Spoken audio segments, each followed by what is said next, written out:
तो किरचॉफ नाम के एक वैज्ञानिक थे, उन्होंने एक नियम बताया। एक क्या, उन्होंने दो नियम बताया। ठीक है, दो नियम उन्होंने दिए।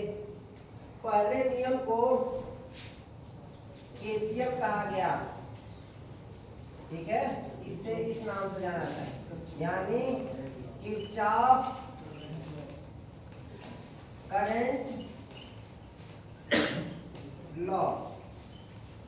ठीक है, यानी किरचॉफ के धारा का नियम। ठीक है, इसे आप क्या कहेंगे, किरचॉफ के धारा का नियम।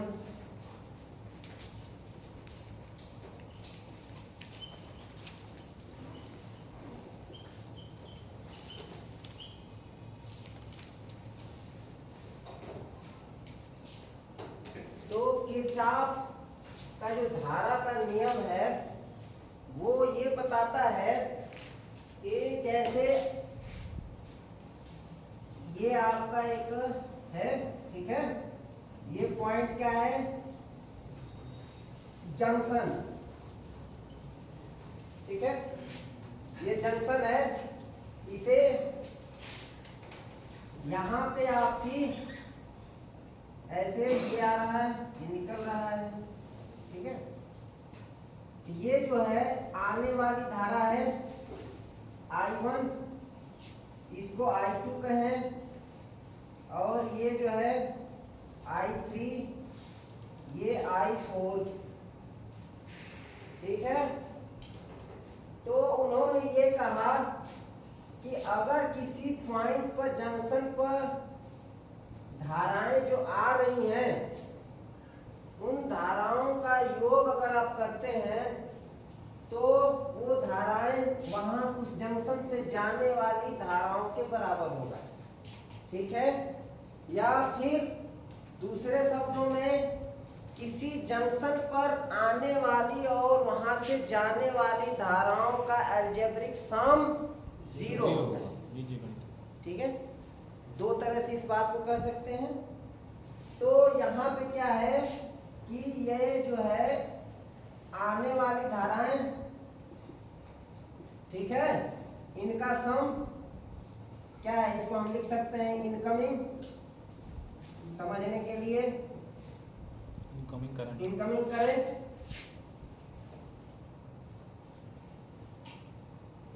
बराबर सम ऑफ आउटगोइंग करंट।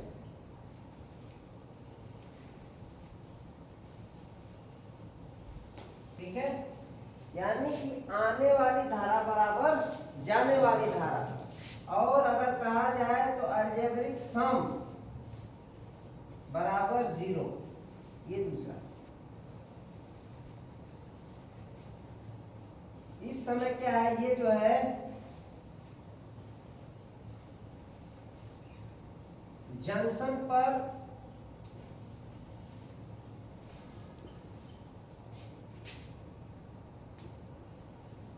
मिलने वाली जो धाराएं हैं,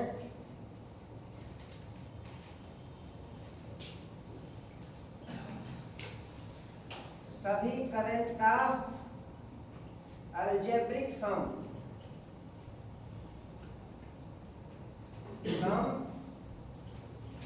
शून्य होता है। ठीक है, आई बात समझ में? यानी कि यहाँ पे इस पॉइंट पर आप देख रहे हैं एरो से कि ये आने वाली धाराएं हैं, यानी आने वाली धारा कौन सी है, I1 और I2 है ना, और इस जंक्शन से जाने वाली धारा है I4, और ये दूसरी धारा है I3। यही चीज हम कर रहे हैं कि आने वाली धारा बराबर जाने वाली धारा। तो एक तो ये हो गया कि आने वाली धारा बराबर जाने वाली धारा के बराबर होगा।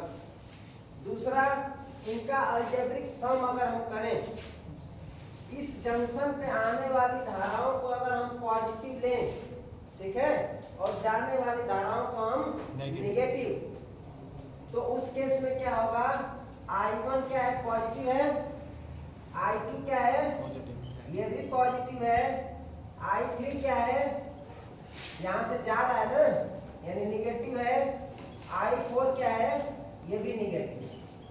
क्या होगा 0। अब इस इक्वेशन में भी अगर आप पक्षांतर करते हैं तो आपको वही चीज मिलेगी। Yes sir.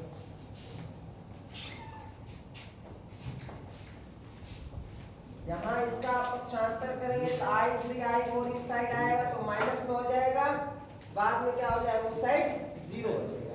क्लियर? वही चीज है यहाँ। आ गया समझ? Yes sir.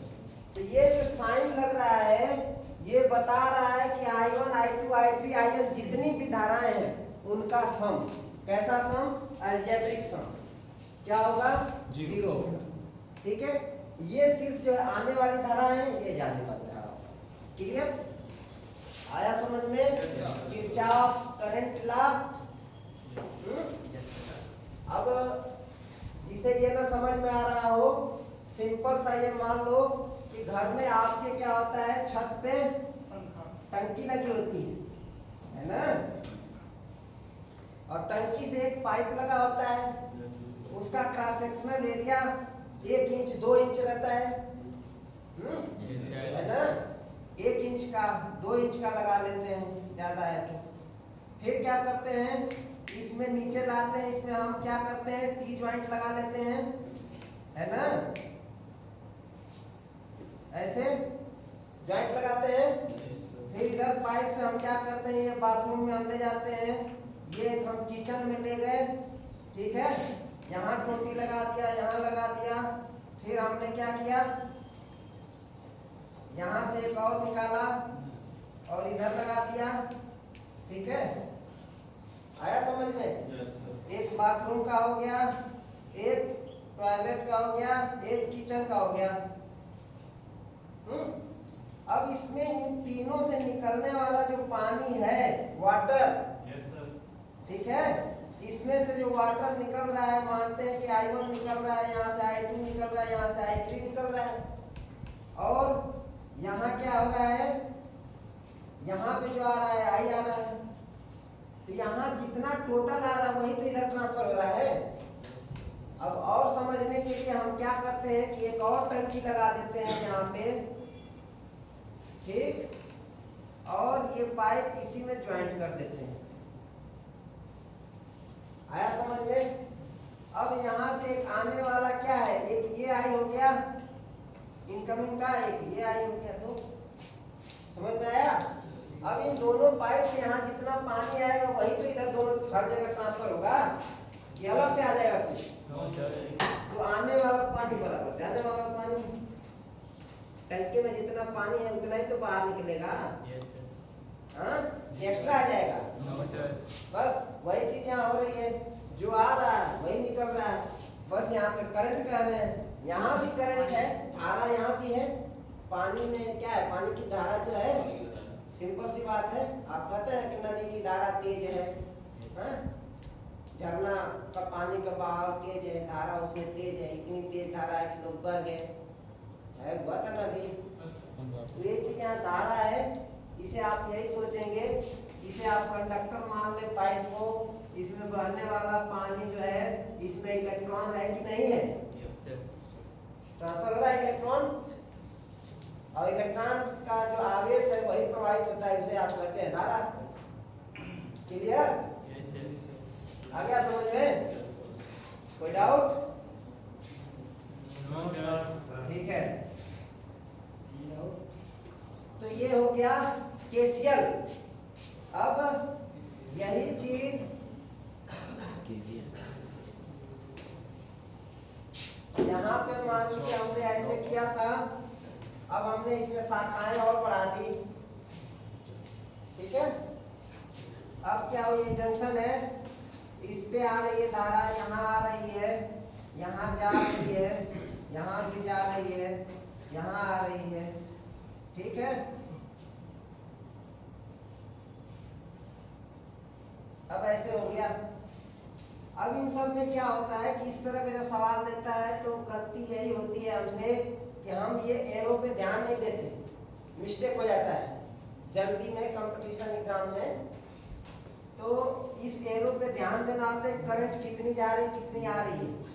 साथ में जो क्वेश्चन बनता है, मान लेते हैं कि यहाँ पे 2 एम्पियर की धारा है, ठीक है, यहाँ 3 एम्पियर की है,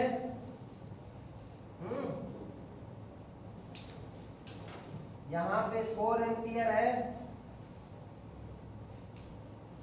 यहाँ पे 3 एम्पियर। ठीक है, 7, 10, 12 और यहाँ से निकलने वाली धारा 4 एम्पियर, यहाँ भी 4, यहाँ 2 एम्पियर, यहाँ 4 एम्पियर, यहाँ की कुछ नहीं। यहाँ पे 2 एम्पियर। अब इसे हल करना है, सॉल्यूशन। अब इसमें आप पहले नियम से चलेंगे कि आने वाली सभी धाराओं का योग बराबर जाने वाली धाराओं का योग। तो सवाल आपका ये नहीं है, अब आपको यहाँ पे वैल्यू 1 नहीं देगा। हाँ सर, आप और निकालिए। लिख देगा आई। इस आई की वैल्यू निकालिए। ठीक है, इस धारा का मान बताइए। Yes sir. अब उस केस में आप क्या करेंगे, या तो आप सभी का अलजेब्रिक सम करिए, या फिर आने वाली धारा बराबर जाने वाली धारा।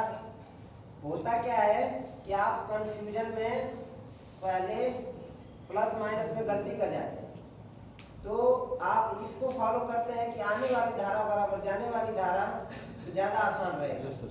गलती होने के चांसेस कम रहेंगे इसमें। तो आने वाली धाराएं कौन कौन सी है, ये यानी 2 एम्पियर, ये भी आने वाली धारा है 3 एम्पियर। फिर ऐसे सीक्वेंस में चलेंगे कि कोई छूट न जाए। ठीक है, यहाँ 3 एम्पियर, 4 एम्पियर, अब नहीं है कोई, नो सर। इतना बराबर। ठीक है, अब जाने वाली धारा ये आई है ना, फिर प्लस 4 एम्पियर, प्लस फिर ये है 2 एम्पियर, फिर 4 एम्पियर। फिर यहाँ पे क्या है 4 एम्पियर। बस हो गया। अब इन सबको जोड़ दीजिए, 4 4 8 2 10। अब 10 को कर दीजिए बस इधर पक्षांतर, इनको भी जोड़ दीजिए, 12 हो गए, माइनस 10, 2 आ गया। 2, यानी आई का मान 2 एम्पियर। ठीक है, ऐसे सवाल आते हैं, इससे ज्यादा इसमें नहीं आता। या तो फिर थ्योरेटिकली आपसे पूछ सकता है कि किरचॉफ के प्रथम नियम के अनुसार टफ करना हो तो, क्योंकि आपको याद तो है केसीएल केवीएल, पर ये भूल जाते हैं कि पहला नियम कौन सा है और दूसरा नियम कौन सा है।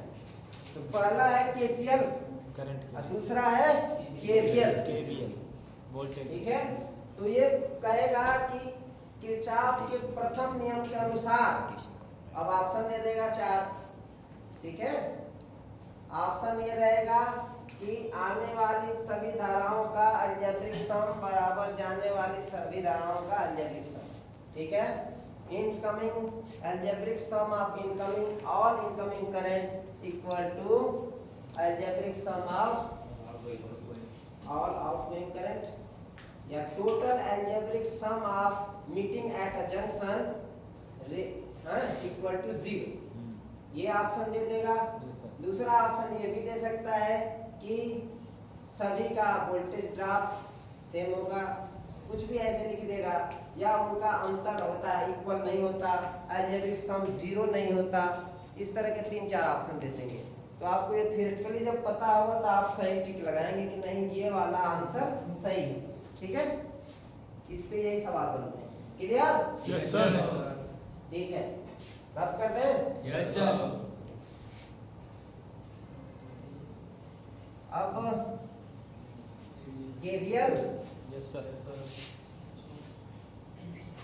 इसका इस्तेमाल कहीं है कुछ?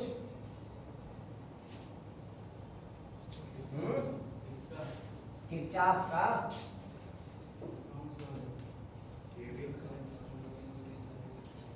किरचॉफ का नियम का कहीं इस्तेमाल है?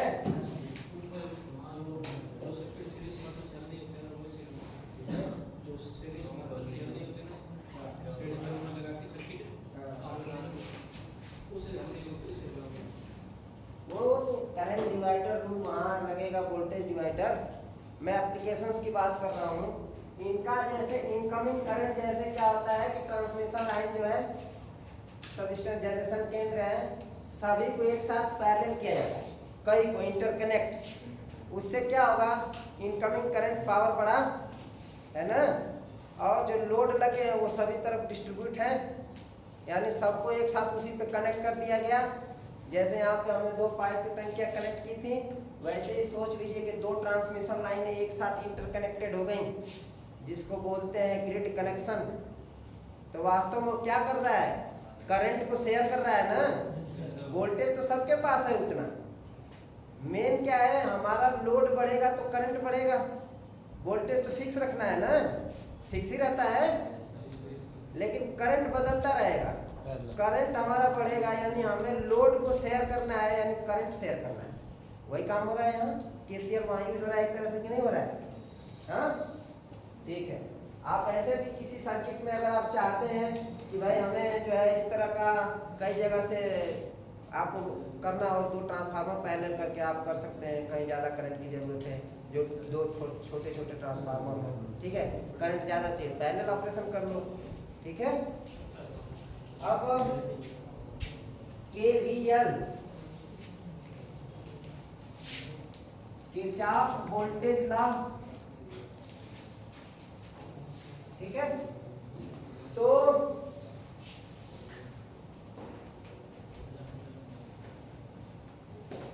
किरचॉफ के विभव का नियम, वोल्टेज नियम। अब इस नियम के अनुसार किरचॉफ ने ये बताया कि कोई लूप हो, ठीक है, कोई लूप है सर्किट, उसमें जो आप सोर्स वोल्टेज दे रहे हैं, तो उस लूप के सभी कंपोनेंट में या कहिए कि लोड में होने वाले वोल्टेज ड्रॉप का अलजेब्रिक सम उस सोर्स वोल्टेज के बराबर होगा, ऐसा उन्होंने कहा। अब इस चीज को समझने के लिए हम सर्किट से समझें, तो हमें एक ये सर्किट बनाया, ठीक है।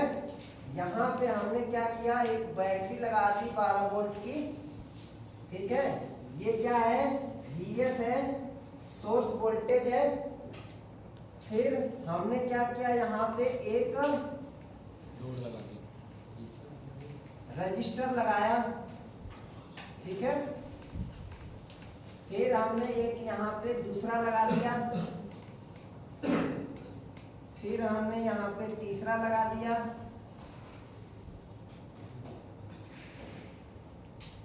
चौथा लगा, ठीक है। अब जब ये बैटरी सोर्स लगा है तो इसमें धारा तो बहेगी ही, धारा आई है, और सब में जो धारा बहेगी वो समान बहेगी, क्योंकि परिपथ सभी क्या है, सीरीज में जुड़े हुए हैं। तो यहाँ पे अगर इसका R1 है रेजिस्टेंस, तो IR1 होगा, होगा ना ड्रॉप, ये हो गया ड्रॉप, कौन सा, वोल्टेज ड्रॉप। यहाँ पे IR2 हो गया, यहाँ पर IR3, यहाँ पे IR4। तो नियम ये कह रहा है किरचॉफ वोल्टेज नियम कि ये जो सोर्स वोल्टेज है, इस सोर्स वोल्टेज के बराबर ही इस सभी कंपोनेंट में, लूप के अंदर जितने भी कंपोनेंट हैं, उनका वोल्टेज ड्रॉप का अलजेब्रिक सम इस वोल्टेज सोर्स के बराबर होगा, ठीक है। तो मान लीजिए कि ये जो है 2 वोल्ट ड्रॉप कर रहा है, ठीक है, ये 3 वोल्ट ड्रॉप कर रहा है, ये 5 वोल्ट ड्रॉप कर रहा है, ठीक है। अब कितना हो गया, ये 2 वोल्ट ड्रॉप कर रहा है, ठीक है। यानी कि अगर यहाँ पे ये सोर्स वोल्टेज के हिसाब से देखें तो VS equal to IR1 plus IR2 plus IR3 plus IR4, ठीक है, इसके बराबर ही होगा इनका योग, clear. Yes sir.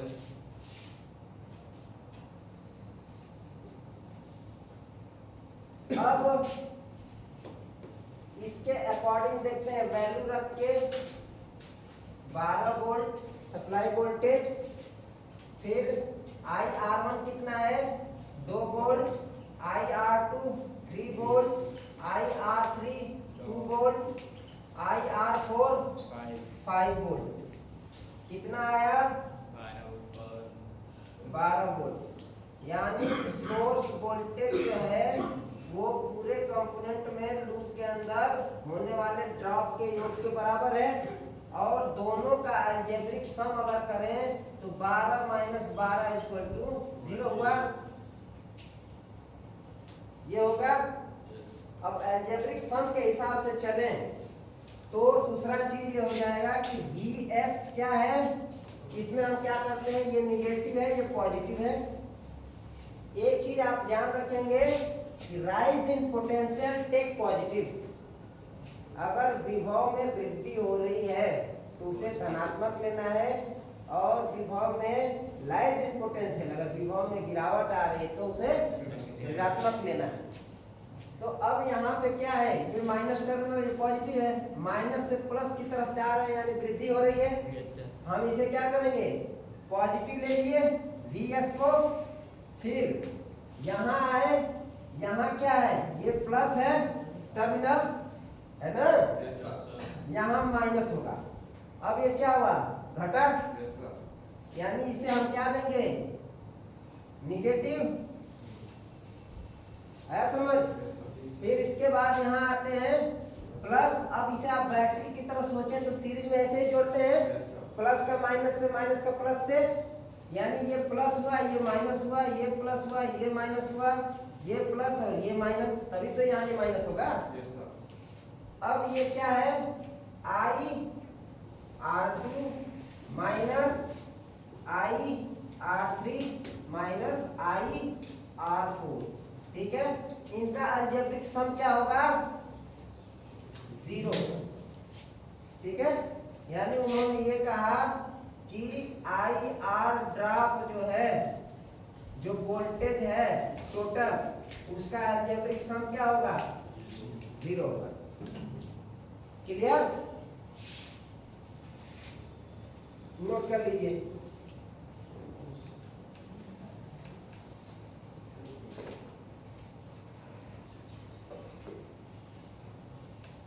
Rise in potential always take positive, ये रूल है।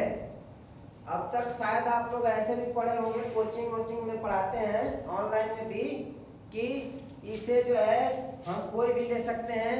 यहाँ प्लस ले रहे हैं तो इसको माइनस लेंगे, इसको माइनस ले रहे हैं तो इसको प्लस लेंगे। आपको कहीं कहीं तो वोल्टेज सोर्स को यहाँ जो है माइनस से प्लस लिया, इसको क्या करते हैं माइनस ले लेते हैं, ठीक है। और यहाँ जो है प्लस रहे तो इसको प्लस प्लस लेते हैं, सब वही बात। तो होता क्या है, आंसर तो एग्जैक्ट आ जाता है, क्योंकि अगर आप इसमें क्या करते हैं माइनस से हम गुणा कर दें तो क्या होगा, ये सभी यही तो मिलेगा, minus Vs plus IR1 plus IR2 plus IR3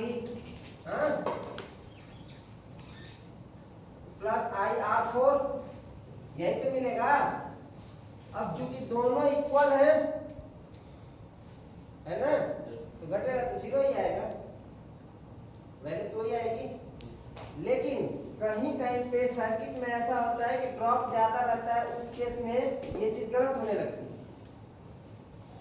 आपको रूल, अगर साइन कन्वेंशन रूल की बात करें तो यही होता है कि rise in potential take positive and lies in potential take negative, ठीक है। ये माइंड हमेशा याद रखेंगे, हाँ, कंफ्यूज नहीं होना है। अच्छी कोचिंग में यही बताया जाता है कि इसको इधर से ले लो तब भी आंसर वही आएगा, लेकिन जब बाद में माइनस आने लगता है तो कहते हैं कि ये चीज़ तो माइनस में आती नहीं, इसे प्लस कर लेना, प्लस वाला ऑप्शन टिक लगा देना। ऐसा नहीं करना है, आप इस रूल के हिसाब से चलेंगे, जो एग्जैक्ट आंसर है वही आएगा, उसमें प्लस माइनस परिवर्तन करने की जरूरत नहीं पड़ेगी, ठीक है। और चीज़ें मैं बताऊंगा कि कब पॉजिटिव कब निगेटिव कब लाइज कर क्या करते हैं, ठीक है। ग्राउंडिंग क्या है, सारी चीज़ें वोल्टेज सोर्स का मैं बताऊंगा, ठीक है। वैसे है आपके सिलेबस का नहीं, आगे का है ये, लेकिन बता देंगे, ठीक है।